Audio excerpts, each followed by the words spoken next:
Mantul. Kami dari kelompok 5 ingin menjelaskan tentang jaringan kabel dan nirkabel. Yang pertama adalah proses menginstalasi jaringan kabel. Lalu yang kedua adalah membedakan komponen jaringan kabel. Dan yang terakhir adalah membuat desain jaringan kabel. Proses instalasi jaringan kabel biasanya melibatkan langkah-langkah berikut. Tapi nggak perlu perencanaan. adaptor. Tentukan lokasi Yes. titik akses rute kabel yang dibutuhkan perangkat keras. 2. Pemasangan kabel. Tempatkan kabel sesuai dengan rencana. Pastikan pengukuran dan pemasangan tepat. 3. Konektivitas. Hubungkan kabel ke perangkat jaringan seperti switch atau router. Keempat, konfigurasi. Atur perangkat jaringan untuk memastikan koneksi berfungsi dengan baik. Kelima, pengujian. Uji koneksi untuk memastikan semua perangkat terhubung dengan benar dan berfungsi sesuai yang diharapkan.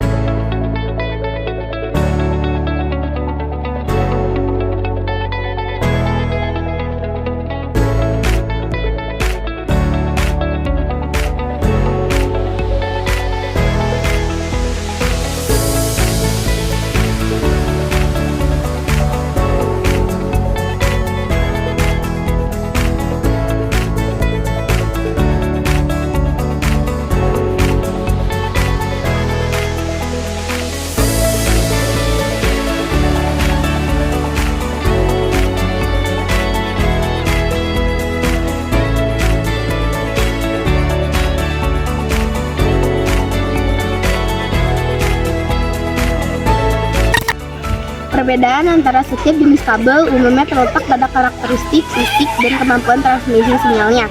Yang pertama ada UTP atau Unshielded Twisted Pair.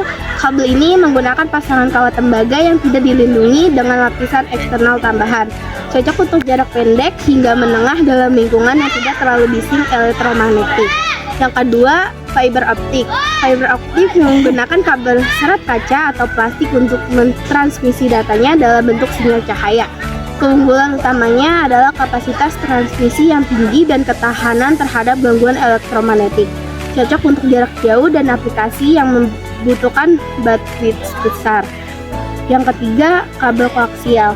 Mengantarkan data sinyal dalam bentuk sinyal elektronik, sementara fiber optik dalam bentuk cahaya. Sedangkan koaksial sendiri terdiri dari serat optik yang berbentuk seperti serabut, namun dibanding dengan UTP, koaksial lebih keras dan padat. Setiap jenis kabel memiliki kekurangan, tergantung pada kebutuhan spesifik instalasi jaringan, seperti jarak transmisi, kecepatan data yang diinginkan, dan lingkungan operasionalnya. membedakan komponen jaringan kabel. Dalam sebuah jaringan kabel terdapat beberapa komponen utama yang berperan penting dalam menghubungkan dan mengelola aliran data. Berikut adalah beberapa komponen utama dalam jaringan kabel. Yang pertama, kabel. Kabel merupakan media fisik yang menghubungkan perangkat-perangkat dalam jaringan.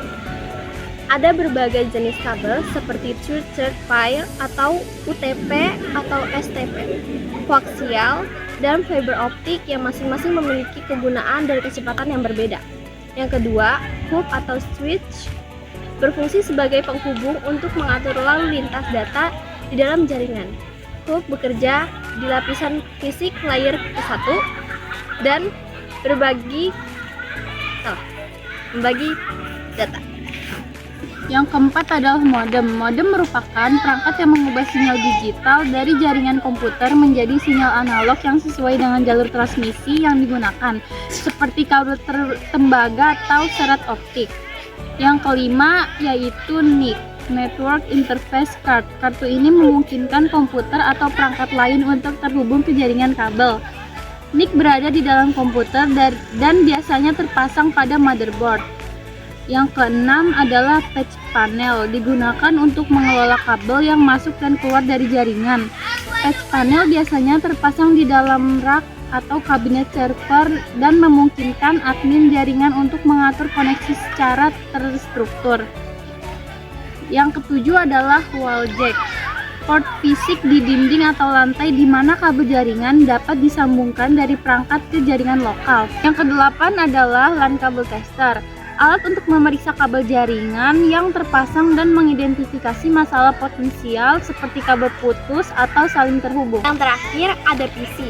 PC adalah singkatan dari personal komputer, yaitu istilah yang merujuk pada sebuah perangkat elektronik untuk mengelola data dan menghasilkan informasi sesuai perintah penggunaannya.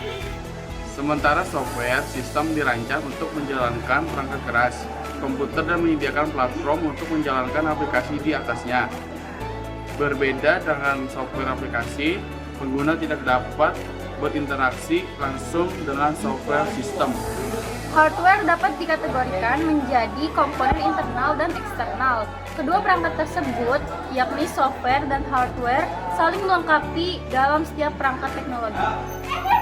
Sekian penjelasan dari kelompok kami, kurang lebihnya mohon maaf. Wassalamualaikum warahmatullahi wabarakatuh.